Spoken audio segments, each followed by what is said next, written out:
शहर के कुछ जिज्ञासु लोग जिनको छुपे रहस्यों को खोजने और उन रहस्यों से पर्दाफाश करने में अधिक महारत प्राप्त थी, एक दिन शहर की भीड़-भाड़ और शोरगुल से दूर एक शांति भरे इलाके की तलाश करते हुए पहाड़ों के भीतर बसे एक सुदूर गांव में पहुंचे। गांव में पूछताछ से पता चला कि कुछ ही दूरी पर पहाड़ों के बीचों बीच कटीली झाड़ीदार वृक्षों के बीच एक पूर्व कल्पित संरचना मौजूद थी, जिसे तहखाना के नाम से जाना जाता था, जो एक अंधेरे भरा और रहस्यमय भूमिगत कक्ष था। स्थानीय लोगों ने इसकी खतरनाक उपस्थिति के बारे में कानाफूसी की और इसके लिए एक प्राचीन अभिशाप को जिम्मेदार ठहराया, जिसने पीढ़ियों से उनके गांव को परेशान कर रखा था।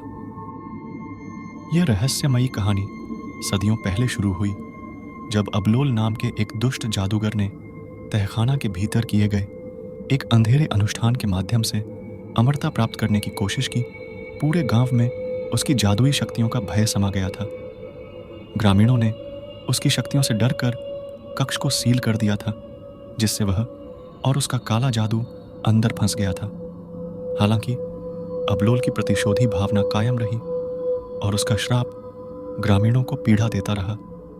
शहर से आए लोगों ने उस रहस्यमयी तहखाने को देखने और अंदर की सच्चाई को जानने की इच्छा जाहिर की, तो गांव वालों ने उन्हें माना किया, पर वो नहीं माने और एक रात को पूरा ग्रुप तहखाने के पास पहुंचा। जैसे ही उन्होंने दहलीज पार की, ठंडी हवा ने उनकी मशालें बुझा दी, जिससे वे गहरे अंधेरे में डूब गए। जब वे स्याह अंधेरे में लड़खड़ा रहे थे, तो घबराहट होने लगी और उन्हें दिशा का ज्ञान नहीं रह गया। हवा ठंडी हो गई और भयानक फुसफुसाहटें सुरंगों के माध्यम से गूंजने लगीं, मानो दीवारों में ही कोई भयावह रहस्य छिपा हो।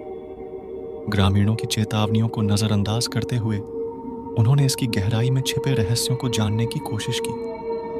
मशालों और दृढ़ निश्चय से लैस होकर वे अंधेरी खाई में चले गए। उनकी नजर प्राचीन प्रतीकों से सजे एक अलंकृत कक्ष पर पड़ी और इसके केंद्र में एक शापित कब्र रखी थी। सच्चाई जानने के लिए उत्सुक होकर उन्होंने कब्र को खोलने का निश्चय किया। जैसे ही उन्होंने कब्र को हाथ लगाया, उनके सामने कब्र से चिपका हुआ एक लेख मिला, जिस पर कुछ मंत्र लिखे हुए थे। जैसे ही उन्होंने निषिद्ध मंत्रों का पाठ शुरू किया, पूरे तहखाने में हड़कंप मच गया। अचानक कक्ष की दीवारों से एक काला चिपचिपा पदार्थ निकलने लगा, जो समूह को अपनी चपेट में लेने लगा। दूसरे कमरे से कंकालों का एक समूह उनकी तरफ आता हुआ दिखा। वे डर के मारे चिल्लाने लगे। जैसे ही कंकाल के हाथ छाया से बाहर निकले, वो उनके मांस को नोचने लगे।